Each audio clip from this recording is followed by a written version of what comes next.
For 12 years, Maria Santos had cleaned rifles at Fort Bragg's elite training compound, her weathered hands polishing barrels and scopes while Delta Force snipers practiced around her. She was invisible, just another civilian contractor who kept their weapons spotless and never spoke unless spoken to. But when Master Sergeant Jake Morrison watched her examine a Barrett .50 cal with the precision of someone who knew exactly what she was looking at, he made a bet that would expose the secret she'd buried since retiring from the Army's most classified sniper program. "Lady," he called out with a smirk, "if you think you know rifles so well, let's see you hit that target at 3,000 meters. Hell, I'll give you my own rifle." What he didn't know was that Maria Santos had once held the longest confirmed kill shot in military history, a record so classified it didn't officially exist. Welcome to Hidden Legends. Before we begin this powerful story of courage, skill, and forgotten heroism, tell me in the comments where you're watching from today. And if you believe stories like this need to be heard, hit that subscribe button and help us make sure they are.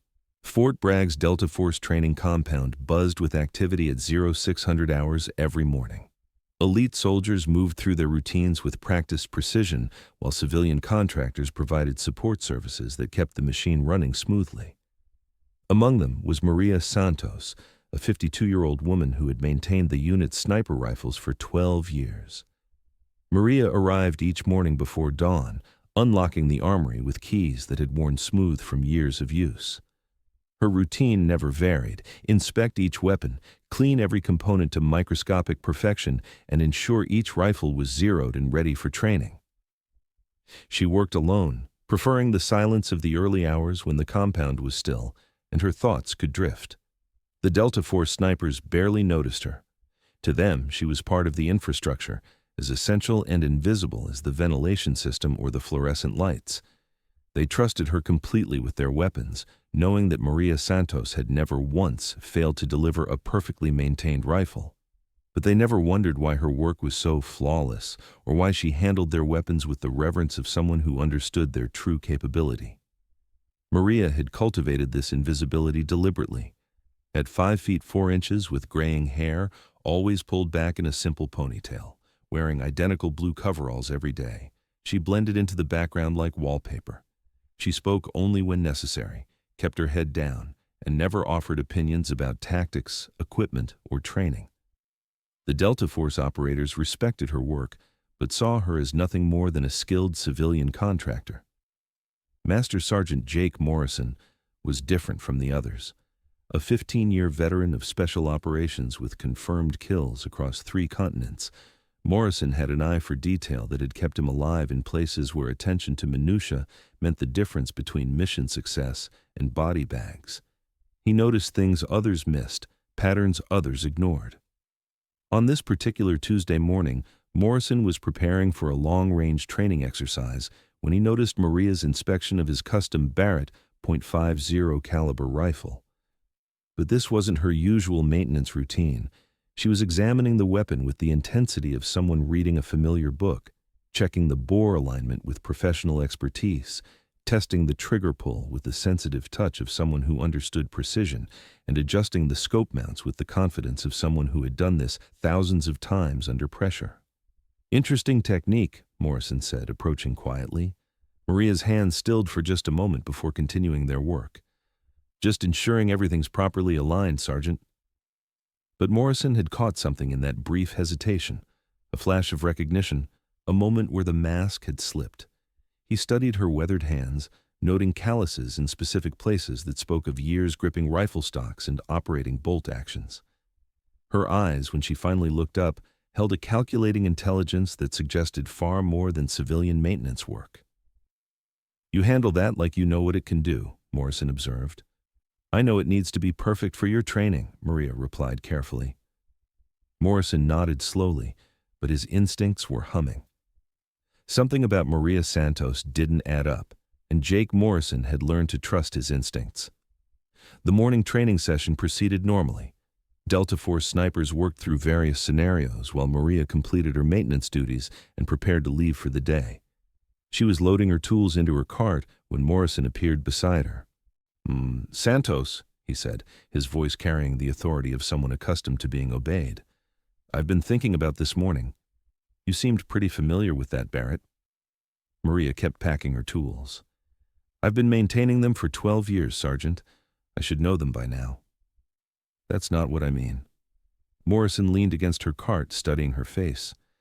"You checked that rifle like someone who's actually used one in combat. The way you tested the trigger pull, adjusted the scope, that wasn't maintenance. That was a precision shooter's inspection." Maria's hands paused. For just a moment, Morrison saw something flicker across her expression, a hardness, a competence that had nothing to do with cleaning rifles and everything to do with using them. "Tell you what, cleaning lady," Morrison continued, his voice taking on a challenging edge. "If you're so familiar with sniper rifles, prove it. See that target downrange at 3,000 meters. Hit that, and I'll personally recommend you for a commendation. Miss it, and you admit you're just another civilian contractor playing with equipment you don't understand." The other Delta Force operators had noticed the conversation. They drifted closer, sensing entertainment in Morrison's challenge. A few chuckled at the idea of the quiet maintenance woman attempting a shot that challenged even their elite skills. Maria looked downrange toward the barely visible target. Her expression was unreadable, but Morrison caught her eyes doing something he recognized, calculating windage, elevation, atmospheric conditions. Those weren't the observations of a civilian. "That's 3,000 meters, Sergeant," Maria said quietly. "In this wind, with these atmospheric conditions, that's an extremely difficult shot." "For most people," Morrison agreed, "but you seem to know a lot about rifles. So what do you say?" Maria stared at the distant target, and for a moment she wasn't standing in Fort Bragg's training compound. She was back in the mountains of Afghanistan, 2011, lying prone on a rocky outcrop with a customized M24 sniper weapon system. The target had been a Taliban commander coordinating an attack on a forward operating base. The range, 3,247 meters, an impossible shot by conventional standards. She remembered the stillness before that shot, the way her breathing had slowed, her heartbeat had steadied, and the world had narrowed to the simple mathematics of trajectory, wind speed, and target movement. She remembered the long seconds after the trigger pull, waiting to see if the shot had found its mark. When the confirmation came through her radio, target eliminated, mission successful. She had felt no satisfaction, only the quiet relief of another job completed. That shot had been classified at the highest levels. The mission hadn't officially existed, the target had been eliminated by unknown means, and Maria's record had been sealed so deeply that even she sometimes wondered if it had really happened. But the muscle memory was still there, dormant, but perfect after all these years. "Maria," Morrison's voice brought her back to the present. "You still with us?" She looked up at him, and for the first time in 12 years, her mask slipped completely. Morrison saw not the invisible maintenance woman, but someone else entirely, someone with the 1,000-yard stare of a combat veteran and the calm confidence of a professional killer. "I'll need a spotter," Maria said quietly. Word spread quickly through the compound. Within minutes, a crowd of Delta Force operators had gathered to watch the civilian contractor attempt what they considered a nearly impossible shot. Some were genuinely curious, others simply wanted to witness her failure. Morrison himself would serve as spotter, partially out of professional courtesy and partially because he wanted to observe her technique up close. Maria accepted Morrison's Barrett .50 caliber rifle with hands that showed no tremor despite the audience. She performed a detailed inspection, not the maintenance check from that morning, but the tactical assessment of a weapon she might trust with her life. Every movement was economical, professional, and utterly confident. She settled into position with the fluid grace of someone who had done this countless times. Her stance was textbook perfect, her breathing controlled, her eye relief precise. Through the scope, she studied the target, a steel plate barely visible even at maximum magnification. "Wind?" she asked Morrison. 7 knots from the southwest, gusting to 10, Morrison replied, his voice carrying new respect. Maria made minute adjustments to the scope, her fingers moving with the delicate precision of a surgeon. The gathered operators had grown quiet, recognizing expertise when they saw it. This wasn't the civilian contractor they thought they knew. "Range confirmed at 3,000 meters, Morrison reported. "Atmospheric pressure steady, temperature 74 degrees. Maria settled deeper into her position, her world narrowing to the familiar tunnel of focus that had once made her the most effective sniper in the Army's most classified program. She controlled her breathing, found her natural point of aim, and began the careful squeeze that would send a .50 caliber bullet across 3 kilometers of space. The Barrett bucked against her shoulder with familiar authority. The sound of the shot echoed across the range like thunder. 3 seconds later, the sound of metal striking metal rang across the range. The steel target, 3,000 meters away, sang with the unmistakable tone of a direct hit. Silence fell over the gathered Delta Force operators. Morrison, studying the target through high-powered optics, confirmed what they had all heard.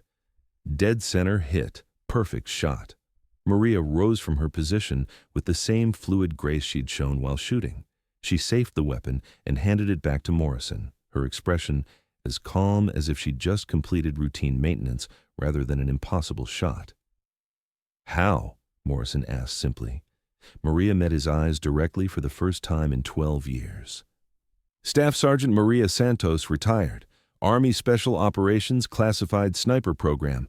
Longest confirmed kill, 3,247 meters, Afghanistan, 2011.